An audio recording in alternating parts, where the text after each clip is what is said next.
yung sasagutin natin tanong, ano ang nagustuhan niya sa'yo? So this is a general tarot card reading. Take what resonate and leave the rest. So you have to use your intuition sa reading natin. So tingnan natin mga cards mo. Start ako sa'yo. Group number 1. So nakuha mo dito the moon and the full card. Yan. So this is a general tarot card reading. Take what resonate and leave the rest. So ano nagustuhan niya sa'yo? Bukod sa couple goals kayo, para kasi nagmamatch yung mga colors, diba? 4 na colors nakikita ko dito. Black, orange, or parang red, and then may green, and may brown. Kung favorite colors mo yon, pwede mo i-tick yun na sign na reading mo to. So, nagustuhan niya sa'yo, very feminine. The moon. Ang the moon card sa tarot card, feminine energy. So, pwede mo siyang tingnan yung asawa mo, nanay mo, lover mo, isang taong magaling magluto. Akala mo nilalaro niya dito yung hawak niya dito. Akala mo pet niya yun? No! Lulutuin niya yun. Habang itila kita. Magaling ko magluto, most likely. Hindi ko nga alam kung ano ba to. Pang hindi hipon to. Ikaw nang malam. Kakaiba eh. Possible marami siya yung magaling magluto. Dahil the moon, pwede mo siyang tingnan. Isang tao magaling magluto. Possible, meron kang kakaibang creativity naglalaro sa isip mo pagdating sa pagluluto. Kung hindi kayo marunong magluto, then nakikita ka niya as very creative. Napaka-creative mong tao.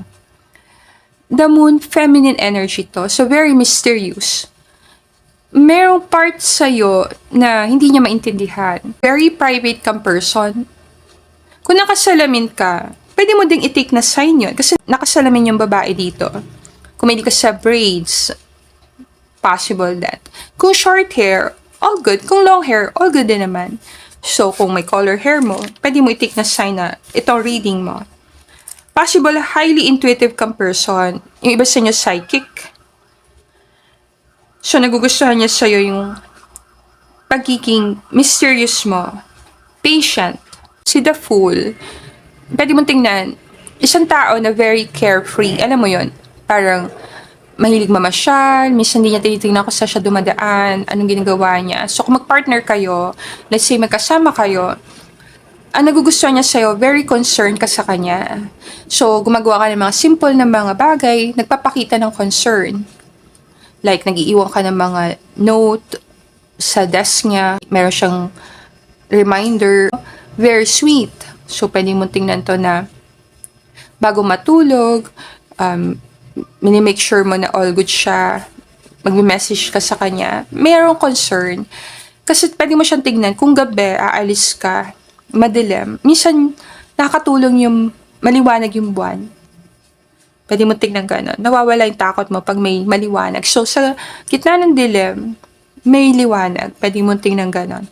So, nagugustuhan niya sa'yo yung pagiging mysterious mo, patient, and very caring and loving, parang mother. And yung iba, magaling kang magluto. Possible, maganda attitude mo sa life na kahit tumadaan sa pagsubok, let's say nagkamali, si The Fool kasi to eh. So, pwede mo tingnan na kung nag-risk ka sa negosyo at hindi naging successful, isa kang supportive partner sa partner mo. Tinutulungan mo siyang mag-bounce back. Bibigyan mo siyang pag-asa na okay lang niya sumubok, okay lang mabigo, okay lang na hindi maging successful sa unang try. Pwede ka ulit mag-try. So, parang meron kang good attitude pagdating sa mga pagsubok. Parang kang light in the dark. So, very concerned ka. Ayaw mo siyang mapahamak. And if may problema siya, talagang para kang guiding light sa kanya. May tama siyang direction. Possible, sa maraming beses na nahirapan ng person mo, sa'yo siya tumatakbo. May possibility. May possibility. Siguro very concerned ka, like ka nagme-message sa person. At this time sa reading, may nag-message sa akin. So, dahil nire-reading kita at this time, sa general reading, pwede mo siya i-tick na sign na concern ka sa taon to kasi nagme-message ka sa kanya palagi.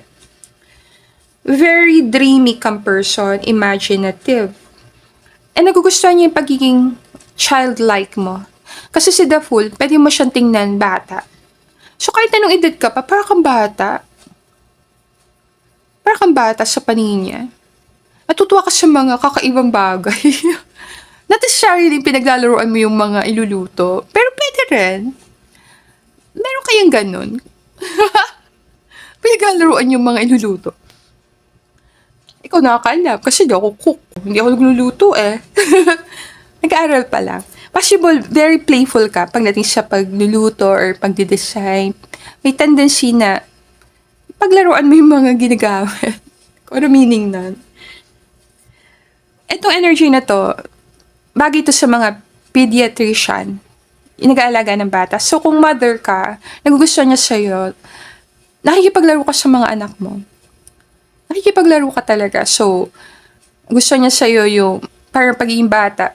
Marunong ka makipaglaro sa bata, makisama sa mga bata, very playful ka. Pwedeng sa animals din ito, kasi puro animals dito. So, nagugustuhan niya na lover ka ng life, mahilig ka sa mga animals, possible, very caring ka. Ayaw mo siguro makapanakit, pwedeng ayaw mo saktan yung mga animals. May mga taong ganun eh, kahit let's say mga insekto, ayaw paluin. Ayaw, may respect sa life. Kahit nakatakot, ayaw. May possibility din, marami siya yung nurse. Kasi energy na to, para to sa nurse. So, possible nagtrabaho ka sa hospital, or nurse ka talaga, or yung course mo, medyo hawik sa nurse. Para ka kasi ditong bata. Sa partner mo, lumalabas kang parang bata. Parang excited ka sa mga bagay-bagay. Natutuwa ka sa mga kakaibang bagay. So, natutuwa siyang isuppressa ka. So, kung nagre-regalo siya sa'yo, gusto niya makita yung reaction mo. Inuulaan niya yung reaction mo kasi medyo mysterious ka eh. So, minsan, nalilito siya sa mga actions mo. Pero kinatutuwaan niya kasi very interesting. Let's say, expected niya ito reaction mo sa mangyari. Opposite ng reaction mo. Let's say, ang expected niya, maiinis ka dahil na-late siya ng uwi. May tendency na, hindi ka nainis. So, minsan nahihirapan person na kalkulahin. Kalkulahin na nangyayari. Pero natutuwa siya. Kasi very exciting na partner. Hindi mo alam kung ano naghihintay sa'yo. Pwedeng very exciting kang kasama. Possible. Kahit sa paraan mo ng pagdadamit. Very creative. Paiba-iba ka din siguro ng style, kahit sa hair. O, let's say, at this time sa date nyo, naka-ayos yung hair mo. And then, at one point, para naman hindi sinuklay. Huwag kayo ha, may mga babae maganda kahit hindi yung susuklay ng hair. Huwag kayo. Very natural siguro ang beauty mo. And, pinapakita din dito, excited ka sa mga pagbabago. So, very adventurous kang person. So, pag sinabi niyan, lilipat tayo ng bahay next month, marami sa inyo, yung attitude mo, more excitement, yes, sige, tingnan natin. Kasi, ayoko, open ka sa pagbabago. So, kung magbago kayo ng place, tumira kayo sa ibang place, lipat kayo ng ibang place, so all good ka. Hindi ka mahirap kumbinsihin. Para pwede mo tingnan gano'n. Very understanding ang energy. Ang energy din na to, kalimitan sa mga photographers. So, nagusto niya siya, magaling ka mag-take ng pictures. Possible magaling ka talaga mag-picture or mag-video. Kasi mapapansin mo si The Fool parang, kunwari hindi niya alam na pinicturean siya eh. Parang siya naglalakad. Pwede mo tingnan na magaling ka mag-picture. Natutuwang partner mo sa'yo kasi marami kang skill. Magaling ka magluto, magaling ka mag-picture, magaling ka mag-design. Marami ka sigurong talent at skill. So, tutuwang partner mo sa'yo. Medyo proud siya sa'yo. Very charming ang energy din na to. So, pwede ito sa mga actor and actresses. So, minsan madrama ka. Extreme. So, minsan, ang face mo parang indifferent. Walang pakialam. Pwede mo tignan gano'n. Pero at some point, para ka namang drama princess. Pwede mo tignan gano'n. And then, parang galit na galit. Partner wata ito nasa reading eh. Pagtila kita.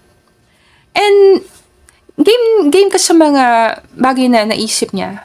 Alam mo yon, open ka sa mga experiences. So let's say, sinabi ng partner mo, punta tayo sa ganitong place, ito ang susuotin natin. And then, ito ang dadalhin natin. Very excited ka sa kakaibang bagay. So, pwede mong pag-aralan to. So, excited ka makapunta sa mga bagong lugar, makakain ng iba't ibang pagkain. Kahit normally hindi mo talaga kinakain. Let's say, maanghang, marami sili. para ako, no? Marami sili. Alam mo, para suited the full para sili. So, okay lang sa'yo. Oh, kung foreigner ang partner mo, super natutuwa siya sa'yo. Kasi parang nakakakita talaga siya sa'yo na excitement. Isang tao na kakaiba sa paningin niya. Pwede mo tingnan gano'n. So, kung matagal ka nang walang partner or yung person, matagal na walang partner, nagkaroon siya na parang pag-asa na nakatagpo siya ng isang tao at hindi na siya mag-iisa. So, tutuwa siya sa'yo pag pinag-uusapan niyo yung mga dreams, pangarap niyo. Parang nagtitwinkle-twinkle ang eyes mo. Para kang bata. Ay, may bata sa reading. So, pwede mo tingnan talaga. Nagugustuhan niya sa'yo yung parang childlike na batang yon, na ugali ng bata na yon, na matutuwa siyang pasayahin ka, paiyakin ka, asarin ka. Kinatutuwaan niya yung attitude mo ng pagiging parang bata. Kung masculine ka sa reading, kung less masculine nagpunta sa reading, ang kinatutuwaan niya sa'yo, natotolerate mo yung pagiging bata niya. Possible, kung masculine ka, natutuwa sa yung partner mo kasi naiintindihan mo yung mood swing niya. Pwede mo kasi tignan yung moon, marami siyang phases. Mga babae kasi minsan, naapektuhan tayo sa moon cycle. Moon cycle. Kaya yung moon para more connect sa feminine. So kung masculine ka, may patience ka. Pag dumadaan siya sa mga moon cycles na kung ano meaning nun sa'yo. Let's say, nagkakaroon siya mood swing. Minsan, may times na para siyang moody. Hindi ka nainis, tumatawa ka lang. Kung merong problem ang partner mo, let's say anxiety, kasi ang moon, pwede siyang anxiety, takot. So kung may anxiety ang partner mo, dumadaan siya sa mga mental health issue, let's say anxiety. Let's say anxiety or sadness, very supportive ka sa kanya. Gagawin mo lahat ng kakayanan mo para mapasaya ang partner mo. Kung kailangan niya nakasama, nandun ka sa tabi niya para samahan siya. Nagustuhan din ng person na to yung mga pagbabago sa'yo. Kung magkasama kayo sa work, matutuwa siya sa pag-level up mo sa work. Nakita ka niya, nag-improve. Alam mo yon, nakita ka niya na nagiging mas na-handle mo na emosyon mo. So, nagugustuhan niya sa'yo more sa emotion mo. Hindi ka takot mag-express ng nararamdaman. Kung galit ka, pinapakita mo. Kung masama ang loob mo, pinapakita mo. Pero, may sense of mystery pa rin. May excitement ang partner mo sa'yo kasi hindi ka niya talaga nababasang buong buo. Pwede mong tingnan ganon. Hindi ka niya basang-basa. So, always excited siya kung ano mangyari sa araw na to. Pwede mong tingnan ganon. Always may excitement siya sa mga plano mo, mga gusto mong gawin, saan mo gustong pumunta. Para kahit matagal ka na niyang partner, always parang bagong tao ka lumalabas sa harap niya. Hindi siya naboboard kasama ka. Kung isa kang writer, dahil nagustuhan niya yung paraan mong pagsusulat, paramdam niya, napaka-creative mo. Yung creativity mo nakikita sa mga pictures, sa mga videos, sa mga susulat mo, sa mga ginagawa mo. Lumalabas talagang creativity. Hindi ka show off. Very humble. So, sa paningin ng partner mo, nasa yun na lahat ng qualities na maganda sa isang tao. Kung feminine ka, let's say. Napakaganda mo, napaka-talented mo, matalino, very dreamy, and meron ka din light, parang compassion, concern, pero hindi ka sobrang assertive. Parang hinahayaan mo yung partner mo ang tumayo doon and magsusuporta ka sa likod. So, very supportive ka sa partner. Kung masculine ka, then nakikita ka ng person na to as the fool. Isa kang risk taker, isa kang tao na willing kang ipaglaban ang gusto mo. And magsistand siya sa tabi mo kahit anong mangyari. Nagustuhan niya yung lakas ng loob mo, tapang mo, naharapin yung mga problema. Hindi mo siya pababayaan. Pakiramdam niya sa tabi mo, wala imposible. Kaya mong gawing posible ang imposible dahil sa sobrang dedikasyon. Depende kung sino ang nagpunta sa reading, kung masculine na energy, more feminine. Kung same sex, then you have to use your intuition sa reading. Pinapakita lang yung moon more feminine, the full more masculine dito. Pero pareho sila eh. ang pinagkapareho nila, pareho silang risk taker or pwede mo tingnan childlike, pareho sila may energy ng pagiging child. So, pag magkasama kayo ng person na to, then very playful kayo. Para kayong mga bata. Pwede may alaga kayong pet na dog. Kasi may dog sa background na. So, natuto ang partner mo sa'yo. Pero wala siyang mahihiling sa partner kung feminine ka. Very happy siya sa tabi mo. Very happy. Alam mo kasi parang, kung dreamer ka, let's say medyo dreamy energy mo, pag malungkot ka, always iba yung dating pag tumingin ka sa buwan. Parang feeling mo hindi ka nag-iisa. So, ganun yung nagugustuhan niya sa'yo. Parang hindi siya nag-iisa dahil sa'yo. Nandito ka sa mundo, nag-exist ka. Then pakiramdam niya, hindi siya nag-iisa. Hindi siya matatakot dahil nandito ka. So, yan. So, thank you everyone for being here. Close ko na dito, reading group 1. And if gusto mo na private reading from me, message mo lang ako sa email ko, lalisataro@gmail.com, or pwede din sa Facebook page ko, Lalisa Tarot. And thank you everyone for watching our video. If nag-resonate sa'yo reading natin, pwede mo lagay sa comments some part nag-resonate sa'yo reading natin today. And I'll see you again on our next reading. Namaste!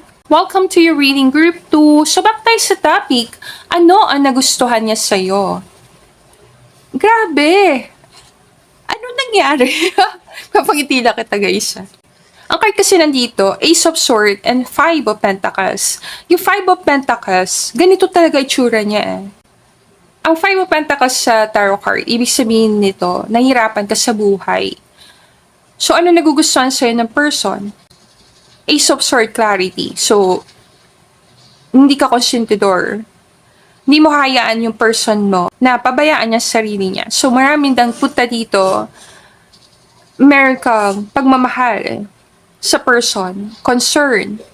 Kahit masakit, kahit ayaw mong sabihin, pero kailangan sabihin, hindi ka natatakot sabihin sa person mo yung mga mali-mali niyang ginagawa. Pinapagalitan mo talaga ang person mo. And gusto niya yan. Gusto niya yung, sinasabi mo talaga yung hindi niya inaayos sa sarili niya. Let's say, for example, napapansin mo parang ang kalat ng kwarto niya. Napapansin mo kalat siya sa bahay.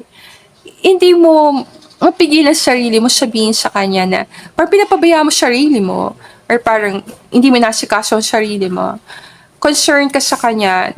Ang concern mo sa kanya, pinapakita mo sa paraan ng pagbibigay sa kanya ng mga constructive criticism. Hindi mo siya hinahayaan na masaktan or saktan niya yung sarili niya. So, ang gusto niya sa'yo, marami kang solusyon sa mga problema niya. Kung isa kang matulungin na tao, nagugustuhan niya talaga sa'yo pagiging matulungin mo. Mataas ka din sa boundary. So, kung pakiramdam mo, pinababayaan niya yung connection niyo, hindi ka natatakot na itaas ang boundary mo. Gusto niya sa'yo yun eh. Hard to get. Hard to get, nagpunta dito. Pasok, hard to get. Makulit na tarot reader nyo. Ano ba yung hard to get na salita? Hindi naman yung pagpapahirap. Hindi naman. Pero marami dito pinapahirapan mong person mo and gusto niya yan sa'yo eh. Hard to get. Para makakausap mo ako, dumaan ka sa shore na to. Hindi naman. Hindi naman. Pwede mo ihalin tulad to sa mga intuition test ko. Pinapahirapan ko kayo. Hindi naman. Apangiti ko lang kayo guys ha. Makulit lang ako tarot reader. Nagustuhan ng person mo, pagiging hard to get mo. Nandun talaga. Hindi ka ba naawa sa kanya? Baka hindi, no? Pakiramdam ko dito, pag nagkamali siyang sagot, hindi ka talaga natatakot, i-block siya. So, bigyan ka sample dito. Let's say, nagsinungaling siya sa'yo. Let's say lang. Matindi talaga inis mo doon. Napansin mo, hindi niya tinutulungan sarili niya. Matas yung boundary mo. Parang ayaw mo yung taong hindi tinutulungan sarili niya. So, pakiramdam mo, parang victim mentality itong partner mo, nagdadrama, pwede mo tingnan ganun. Or parang pa-victim, nagpapaawa. May parts sa sarili mo, minsan tinataas mo din ang boundary mo. Ayaw mo siya nakikita na nagkakaganito. Marami kang lessons na naitulong sa kanya tungkol sa buhay, nabigyan mo siyang gabay, direksyon. Yung iba sa inyo na bago mo talagang buhay niya. Kung dito siya galing, ibang-iba na itsura niya ngayon, most likely hindi na ganito. pwede mo siyang tingnan na naging inspirasyon ka niya. Pakiramdam niya, marami sa solusyon nasa iyo or nabibigyan mo solusyon ng problema niya. Matalino kang person, nakikita ka niya as isang matalinong tao, marami kang maitutulong sa kanya. Marami dito very charitable. Alam mo yun, marami dito very generous. Possible siya nga lang nakakaalam na matulungin ka eh. Kasi yung energy na feel ko, parang sarado ang pinto. So, pwede mong tingnan na kung tumulong ka, hindi mo pinamamalita sa maraming tao. Nakasara ang pinto. Sikreto lang. So, pagtulong mo sa kapwa, dahil talagang gusto mong tumulong, hindi dahil gusto mong sumikat or gusto mong pag-usapan ka ng tao, tumutulong ka ng palihim. So, dahil partner mo siya or kilala ka niya, alam niya matulungin ka sa mga tao, matulungin ka sa mga tao sa paligid mo, matulungin ka sa mga mahirap. Kahit sa mga family members mo mahirap. Pero ayaw mo na abuso. Medyo balanse ka. Matulungin ka, pero ayaw mo na abuso. So, natutuwa siya sa strategy mo. Sa paraan mo kung paano ka gumagalaw sa mundo. Kung paano ka tumutulong sa tao. Kung paano mo sinusolusyonan ang problema mo. Napakamalihim mo pagdating sa problema. So, natutuwa siya sa'yo kasi alam mo kung kailan bubuksan ang pinto at isasara. Kung kailan mo i-share sa mundo yung buhay mo at kailan hindi. Hindi ka show off na tao. Hindi ka din isang tao na gusto mo pagpiyasa ng mga taong problema mo. So, kung ano man yung problema pinagdadaanan mo, sinsikreto mo, hindi dahil ayaw mo ng tulong, gusto mo talagang masolusyonan ang problema mo sa sarili mo muna, bago ka tumakbo sa iba. So, very strong. Very strong ang tingin niya sa'yo. Lalabas ka dito as king or queen of swords. So imagine, Queen of Swords and King of Swords. Matatalino at maparaan ng mga tao. Pakiramdam niya napaka-witty mo. At kahit dumadaan ka sa pagsubok, positive ka mag-isip. So nakikita mo yung mga pagsubok na yan, daan lang yan para sa tagumpay. Hindi ka nawawalan pag-asa. Dito talaga dumaan ka sa matinding pagsubok. Nakita ka niyang bumangon. So nakita ka niya galing ka sa napakababa and tumaas ka talaga ng posisyon sa mata niya. Kung naka-experience ka ng bullying, hindi ko na-touch yung topic na yun, pero kung naka-experience ka ng bullying sa buhay mo, binuli ka ng isang tao na malaking or queen of sword, makita niya kung paano ka lumaban sa tamang paraan. Pakiramdam niya hindi ka mapaghiganting tao. Pakiramdam niya matiisin ka. Kahit sasaktan ka, tinitiis mo yung pain dahil hindi ka isang tao nagkakalat ng negativity. Pakiramdam niya, kung ano man problema mo, sinasarili mo dahil ayaw mo maging pasanin sa iba. Napaka-positive ng pagtingin sa'yo. Dito nakikita ka niya as a role model. Role model ang tingin niya sa'yo. Isang taong dapat tularan ng lipunan. Pakiramdam niya, kung magsasalita ka, kung lalakasan mo ang loob mo, tatayo ka, marami ka matutulungan. Kumbaga, kung tatayo ka para ipaglaban yung mga nahihirapan, isa kang force of nature, malaki ang maitutulong mo sa pagbabago sa mundo. Kung maririnig lang ng mga tao ang laman ng isip mo, ang mga ideya mo, ang philosophy mo sa life, mamamangha ang tao sa'yo. Medyo mahanga sa'yo ang person na tinatanong mo. Pakiramdam niya, marami kang alam sa buhay dahil dumaan ka mismo doon. Yung wisdom na talaga nakuha mo dahil sa yung natutunan mo, in-apply mo, at naranasan mo mismo sa buhay mo. Bigyan kita sample dito. Let's say isa kang entrepreneur. Nagtatayo kang business. Marami sa lesson sa life, matututunan mo sa entrepreneurship. Natutunan ko din yan. Napansin ko sa buhay ko. Ang goal hindi yung business. Ang goal hindi yung ginagawa mo, yung finished product. Ang goal is who you are becoming. I-share ko lang sa mga tao na nagbabalak magtayo ng business or mga tao na gustong pumunta sa spotlight or mga tao na gusto mong gumawa ng amazing sa mundo. Yung journey papunta doon sa success or yung journey papunta doon sa gusto mo, yung vision mo, yun na mismo ang reward mo. Yung journey. Kasi babaguhin ka ng journey. Marami kang mga knowledge na makukuha.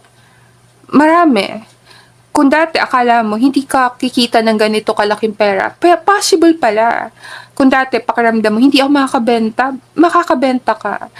Makikita mo yung sarili mo nagbabago. So yung pagbabago na yun, hindi mo yung makukuha basta-basta kung hindi ka dadaan sa journey. Nakikita niya sa'yo yun. Nakikita niya yung pagbabago sa'yo. Nakikita niya kung gaano ka binago ng ginagawa mo. Kung isa kang tao nagnenegosyo, then talagang humahanga siya sa'yo. Kung isa kang tao na nagtuturo sa mga tao, like leader, supervisor, manager, or isang taong may posisyon sa kumpanya or may posisyon sa lipunan, then talagang idol ka nito, idol. Ano gusto niya sa'yo? May clarity ka. Intentional ka. So, sa mga desisyon mo sa buhay, hindi lang basta binigay sa'yo, pinilit mo talagang baguhin ang buhay mo. Hindi ka nasa negosyo dahil nakikiuso ka lang. Gusto mo talagang magnegosyo. Hindi ka gumagawa ng isang bagay na ito dahil trip mo lang, parang dahil gusto mo talaga itong gawin. Kung nagtatrabaho ka sa kumpanya, di mataas pangarap mo. Hindi ka nandito para maglaro. Nandito ka para ipakita talaga kung sino ka. Alam mo yung pakiramdam ko na, alam mo kung sino ka. Mahanga siya dahil, alam mo kung sino ka. So, nagugustuhan ka niya dahil sa pagiging totoong tao. Pagiging authentic. Sinasabi mo yung nararamdaman mo kahit hindi matanggap ng iba. Okay lang sa'yo i-reject ka ng iba. Hindi ka takot sa rejection. May share ako sikreto. May confession dito sa reading. Crush ka ng person na to. Kasi isa short confession. So, hindi niya inaamin sa'yo, pero binago mo siya. Ang nagugustuhan niya sa'yo, binabago mo siya dahil ikaw ay isang example sa kanya. Para kang example. So, pag hindi niya alam magagawin, ikaw unang pumapasok sa isip niya. Pakiramdam niya, kung nagawa mo, then kaya din niya. Kung mas nakakatanda ka sa kanya, then talagang hinahangaan ka niya. Kung nasan ka sa estado mo sa buhay, pakiramdam niya, deserve mo kung nasan ka. So, nagugustuhan niya ang paraan mo ng pag-iisip, clarity ng isip mo. Kung magaling ka magsalita, then nagugustuhan niya yung mga salitang dumadaloy sa bibig mo. Pakiramdam niya kasi, isa kang tao na dapat marinig ng iba. Dapat makita ka, marinig ka dahil napakatalino mo sa paningin niya. Alam mo yung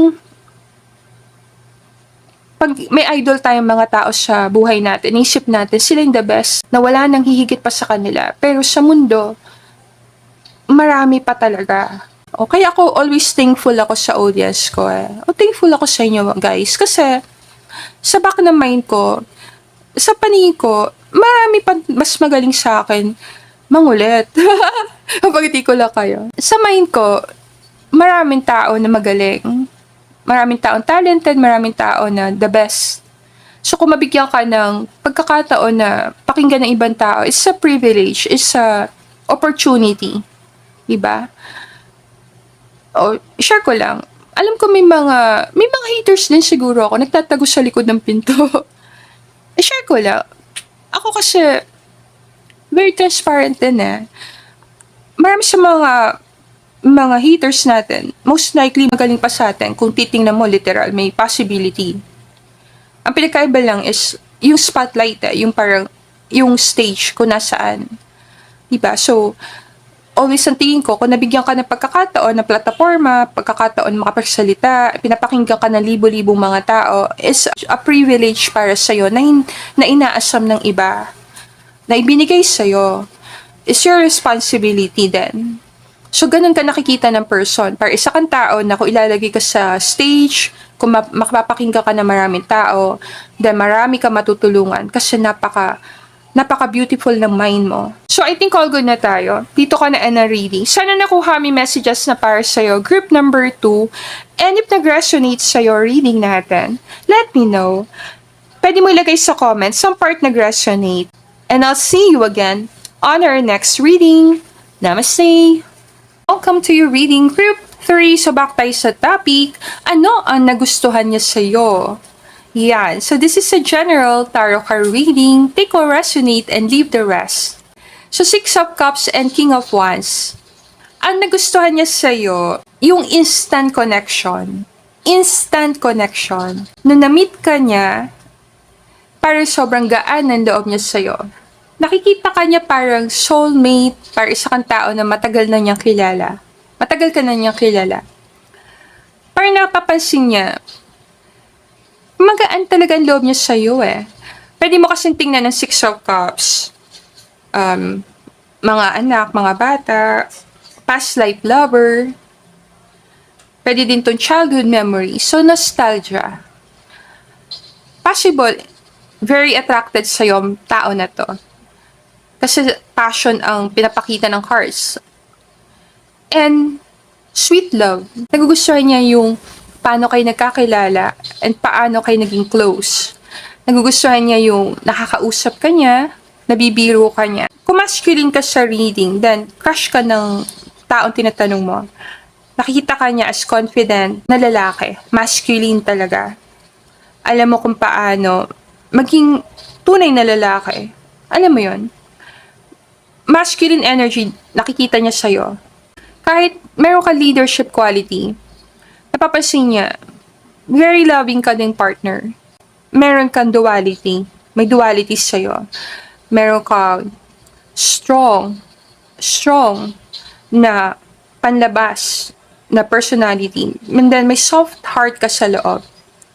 Kung feminine ka sa reading, very attracted sa'yo ang person na to. Nagugustuhan ka niya taga physically. Para lumuhod siyang ganito, pwede marami sa inyo nag-propose ang person na yon sa'yo. Kasi nakaluhod eh, nagpo-propose talaga to eh. Natutuwa siya sa'yo, gusto ka niyang bigyan ng flowers, gusto ka niyang bigyan regalo. Marriage material ang dating. Nagustuhan ka niyang pakasalan. Dito nagustuhan ka niyang maging partner. Dito. So, nagugustuhan niya sa'yo, physical, so panlabas, nagugustuhan ka niya kung ano itsura mo sa labas. And then, yung heart mo, nagugustuhan niya yung pagiging mabait mo sa kanya. Nagustuhan niya yung pakiramdam na parang mabait ka sa kanya. Para kasi dito sa group number 3, ang nagugustuhan niya sa'yo is how you make him feel. Parang ganon. How you make the person feel. Feelings. More than sa kahit anong bagay. Feelings sa nagugustuhan niya. Yung anong nafe-feel niya pag kasama ka niya. So, nagugustuhan niya yung pakiramdam niya kapag kasama ka. So, let's say, pakiramdam niya parang nasa cloud 9 siya. Alam niyo yung feeling niya na pag kasama mo yung crush mo, para ka nasa cloud 9. Yung ganong feeling. Na parang feeling mo, may corona ka sa ulo. Feeling mo ganda-ganda mo kung babae ka. Let's say, kasama mo yung crush mo. Parang ganong feeling. Kung lalaki ka, ganun din. Parang may kasama ka isang napakagandang babae. Pakiramdam mo, para kang king. Napapansin niya na hindi ka mahilig sa gulo. Very peaceful ang energy mo. Kung hindi ka gusto sa isang lugar, hindi ka nagtatampo. Willing kang maghintay sa mga tao na nagre-resonate sa'yo. Mataas ang pagtingin mo sa sarili. Yung value mo sa sarili mataas. Alam mo yung value mo.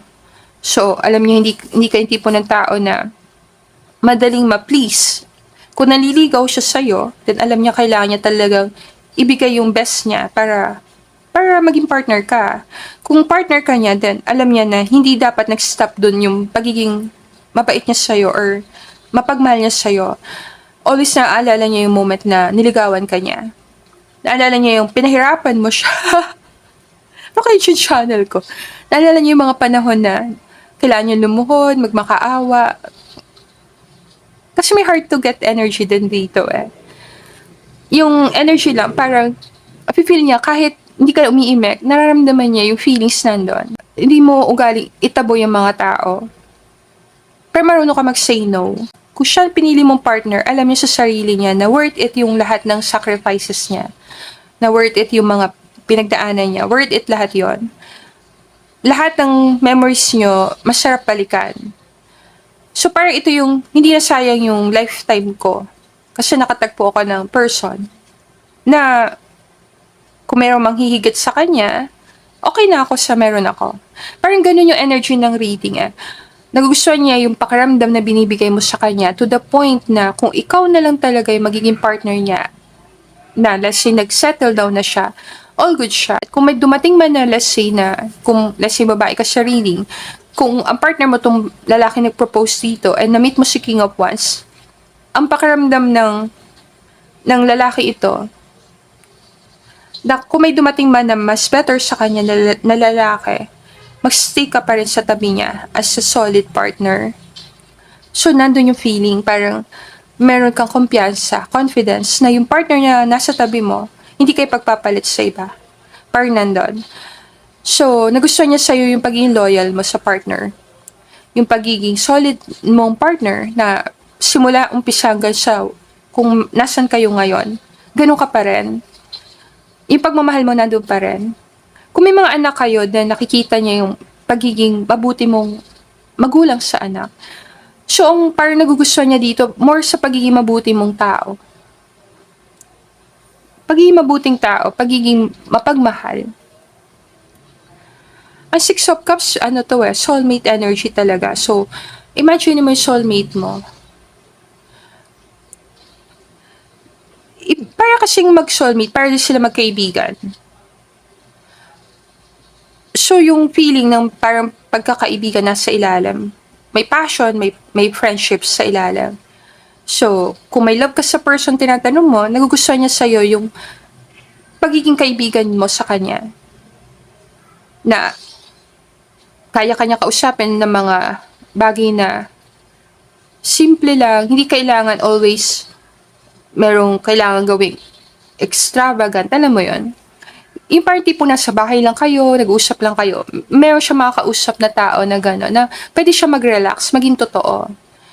Pwede kasi sa labas, napaka-busy niya, kailangan niyang ipakita sa mundo na ito siya.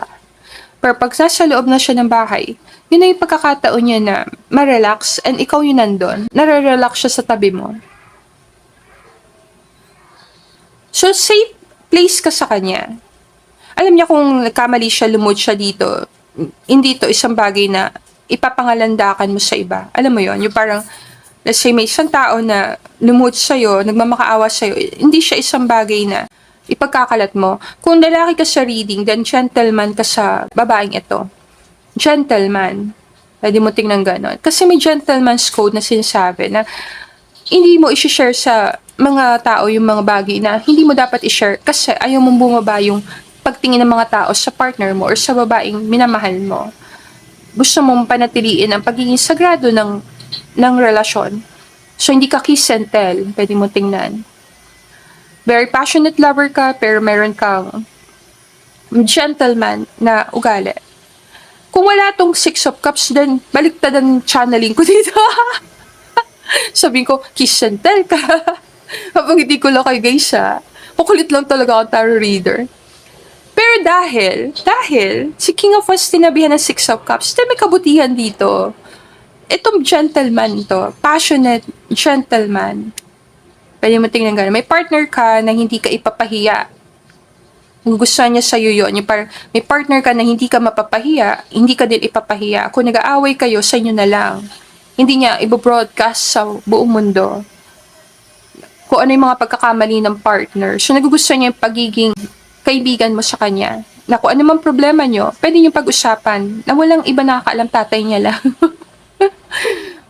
Pero nagugustuhan niya yung pagiging masunuri mo sa magulang. Or yung pagpapalaki sa'yo ng tatay mo or magulang mo. Nagugustuhan din niya yung mataas na standard mo sa partner. Dahil alam niya, kung siya pipiliin mo, then nakikita niya sa sarili niya na deserve niya yon. Alam mo yun, tumataas sa pagtingin niya sa sarili niya. Dahil iniisip niya, siyang pinili mo, then the best siya. So kung sa tingin mo, kailangan paghirapan ka ng partner mo, kung babae ka, then yun na nagugustuhan sa'yo ng partner mo. Worth it eh. Alam mo yung pakiramdam niya, dahil pinaghirapan niya maging partner ka. Na-earn niya yung title ng pagiging partner mo. So nagugustuhan niya sa'yo, yung pinadaan mo talaga siya sa problema. Ano yung pakiramdam ko dito? Nagugustuhan niya sa'yo, yung pinahirapan mo siya. Naintindihan niya na yung mga bagay-bagay na talaga importante, pinaghihirapan. So very special ka sa kanya.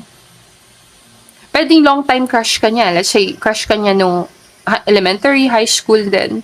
Ilang beses ka niya niligawan, ilang beses mo siyang binasted, and then eventually naging partner mo siya. Then ganun ka niya nagugustuhan. Nagugustuhan niya yung paraan kung paano mo siya pinahirapan. Hindi dahil gusto mo yon. Naging totoo ka sa sarili mo. Dahil sa ginawa mo, in-improve niya sa sarili niya.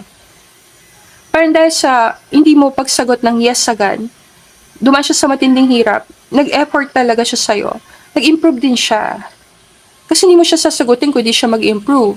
Kumbaga parang nakita niya sa sarili niya na yung ginawa mong yun sa kanya, nakatulong sa kanya. Yung rejection na binigay mo sa kanya, nakatulong sa kanya. Kung ilang beses mo siya ni-reject, ilang beses siya nag-level up. So ngayon, kung partners na kayo ngayon, after ng ilang rejection, then very special ka sa kanya. Para isa kang babae na, kung babae ka sa reading, para isa kang babae na ilang beses niya niligawan, ilang beses mo siya ni-reject, or ilang beses niya sinabi siya yung feelings niya, ilang beses hindi ka nagsalita, to the point na nag-nostalgia na talaga siya sa'yo. Alam mo yun, nag-imagine na talaga siya na, what if kayo mag-partner? Nagiging special ka sa kanya dahil sa paraan kung paano kanya nakilala, paraan kung paano na-develop yung love niyo sa isa't isa, parang kailangan ng oras. Nagustuhan niya yung love story niyo. Nagugustuhan niya yung pinagdaanan niyo together. Nagugustuhan niya yung challenges na pinagdaanan niyo or challenges na pinagdaanan niya. Nagugustuhan niya yung nangyari sa relationship. Para overall, nagustuhan niya yung moment na kilala ka and yung buong story ng magkasama kayo. Dito siguro, nagugustuhan ka niya talaga. Basher ako ni King of Wands. Sino man? Si King of Wands, alam mo parang may design na parang tuko dito sa damit ni King of Wands sa basher ko. No? Nagugustuhan niya yung pagkapit mo sa kanya. Oo, may pangitila kita. Hindi naman nakapag-get. More parang, pag magkasama kayo, yung pagtatakot ka, yung kapit mo sa balikat niya, yung parang, gusto mo pakiramdam na pagtatanggol ka, gusto niya yon. Gusto niya yun sa'yo, yung pagiging helpless mo.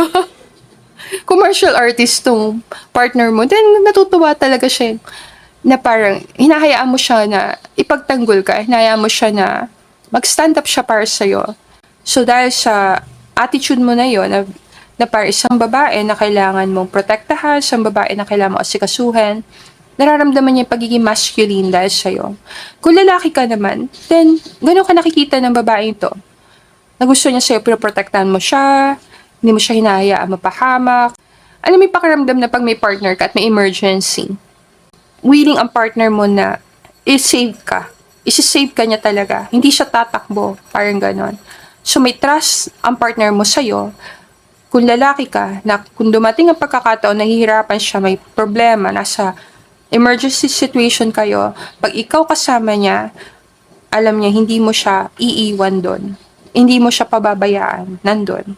So, full ang trust niya sa'yo na dahil ikaw ang partner niya, gagawin mo ang lahat na makakaya mo, maprotektahan siya, ilalagay mo siya sa likod na ikaw na sa unahan.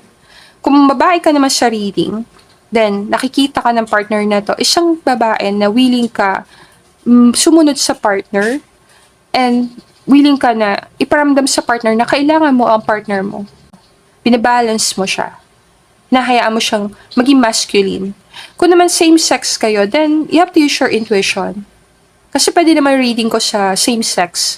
Pero you have to use your intuition sa mga readings na ginagawa ko. Ikaw ang partner na babagay sa energy niya or sa kanya. So yan. So I think all good na tayo. Group number 3. Super nag-enjoy ako sa reading mo. And if nag-resonate sa'yo reading natin, let me know sa comment kung saan part nag-resonate. And if gusto mo ng private reading, message mo lang ako sa email ko, lalisataro@gmail.com, or pwede din sa Facebook page ko, Lalisa Tarot. Thank you everyone for being here, and I'll see you again on our next reading. Namaste!